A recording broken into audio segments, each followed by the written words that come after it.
Il 22 ottobre di 7 anni fa il referendum sull'autonomia differenziata vide la nostra regione esprimersi in modo plebiscitario. Superato il quorum al 57%, i sì furono oltre il 98%. Per questo oggi la Regione Veneto ha istituito formalmente la prima giornata dell'autonomia, una intitolazione di una data storica celebrata finora solo dal Trentino Alto Adige, che la celebra il 5 settembre. Vicenza, che fu la provincia dei record con l'affluenza più alta al 62,7%, ritiene sostanzialmente che la riforma vada portata a compimento, nettamente inferiore il numero delle voci contrarie sentite oggi. La sanità, la protezione civile, abbiamo avuto tutti i problemi che abbiamo avuto, anche l'economia.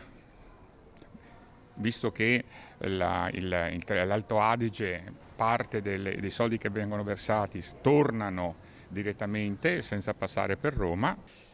Aiuta perché a noi trentini, io vengo appunto da Riva del Garda in Trentino, serve, bisognerebbe magari riuscire a espanderla invece che a restringerla anche ad altre regioni. Autonomia su tutto e hanno già cominciato anche con la sanità a vedere qualcosina, non è che sia un'autonomia che sia tangibile, che si possa vedere, ma che si possa gestire. No, rimanere uniti, non credo all'autonomia, non funzionerebbe. Anche abbiamo fatto il referendum apposta, quindi va bene. Quale materia le piacerebbe venisse trattata in chiave? Sa che ci sono le proposte, adesso vanno in discussione. La sicurezza soprattutto, perché qua a Vicenza ormai non c'è più niente di sicurezza. È ormai superato questo modo di vedere le robe. Il problema di Vicenza penso che attualmente sia la violenza, cioè la paura di uscire, la paura di camminare per le strade.